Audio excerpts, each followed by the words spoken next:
Yeah. I was really excited that you wanted to come on this podcast and you're willing to, because you are a man who does a lot of different things, and I think on the face of it, you Yeah. know, it's hard to understand that you are behind each different individual thing. So, you know, firstly, just to give a quick background on you, who you are, Yeah. in a short stamp, I'm just going to tell the people that by day, you're a Yeah. humanitarian officer working in various places across the world, but Yeah. you also run and own a charity called Keep It Yeah. Facts for Yeah. girls in Sierra Leone, along with being a business owner of a cycling hat company called AfriCap. Yeah. So that's a lot going on right there. So It before is we a get lot. into Yeah. any of that, I just want to know the man behind it and kind of just a bit about you and your kind of motivations to starting this your history education and such. Okay. So I think like if I try and put a connection through some of these things, when I was younger, the only thing I actually ever really wanted to be was an artist. And I was discouraged from like pursuing art. I was told I was too academic, and I had to focus on academic subjects. So I like went through the motions with uni and stuff. I studied law and French, but I didn't really know what I wanted to do. And then eventually, at some points, I realized I wanted to go into like human rights kind of law or human rights. Um, at the same time as I was studying, I was still like following blogs and fashion and photography, and this was like I guess like related to my like artistic side. So logically, from like my studies and my experiences, I ended up working in human rights, humanitarian law for an NGO.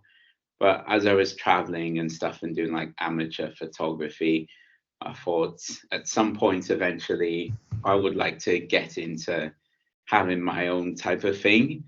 Well, I guess I didn't think about it too much, but essentially I was living in Nigeria, and I don't like to give Nigerians too much credit because they give themselves a lot of credit.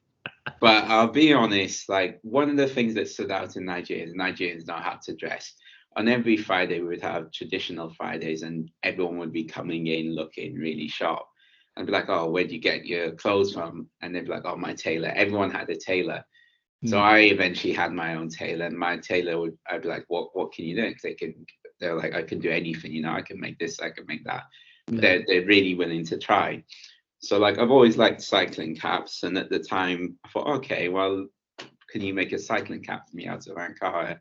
And that's where not Keep It Facts, AfriCap came from, because people then started to ask me, oh, where do you get your caps? Or you should sell them.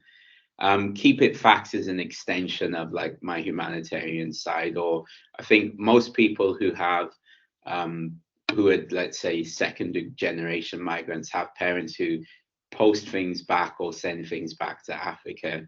Um, this is something my parents have always done, and I wanted to do a similar thing, but in an organized way, and that's why I formed the charity. So, like as you're saying in the beginning, it might seem like these things are a bit separate, but actually there's a connection running through the three. Yeah, that's cool. And I just want to go back to one of the things you said straight away about the education point and wanting to be an artist but being discouraged. Yeah. Where was that discouragement coming from? Was that from family culture? Was that from school? Both, yeah. Well, maybe it's a bit harsh for me to say both, but I would say when I did say I wanted to be an artist, I wanted to do graphic design. We had the careers advisor, and like, well, yeah, but your grades indicate that you should be going down this sort of path. Mm. My parents were like, well, you can become an architect, but I met an architect when I was younger, and it's more about maths and other things than actual art. So I would say both really, and there was quite an emphasis on traditional sort of doctor or lawyer professions, these types of things. Yeah.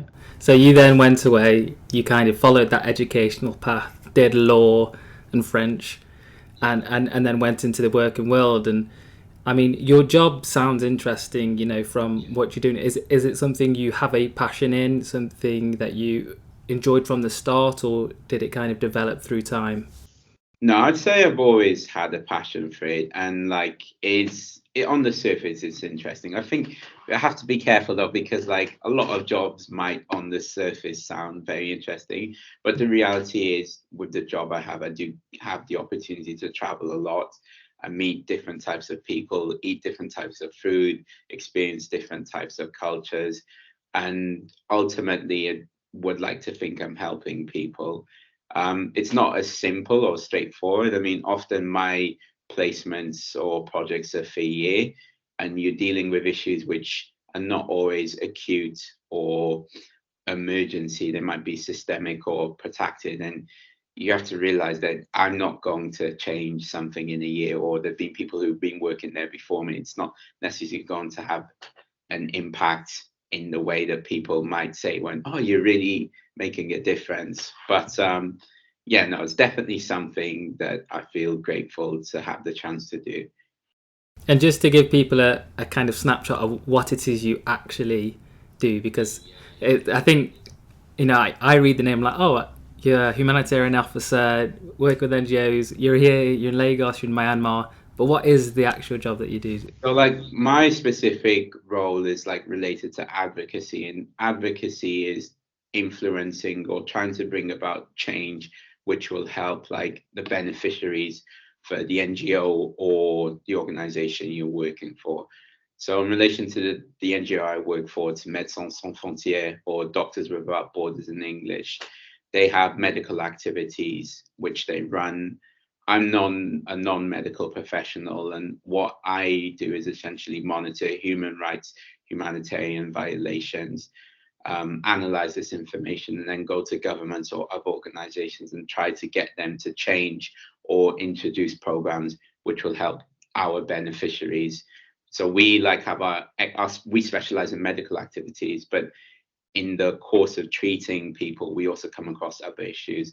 And my job is to sort of be like to other people, okay, well, this is what we're noticing, and this is what we think could be helpful if you were to do this or to change this. What's good people? If you enjoyed that, then listen to the full episode over in your favourite podcast streaming service. Or for more clips, just continue to explore the channel. Keep it easy.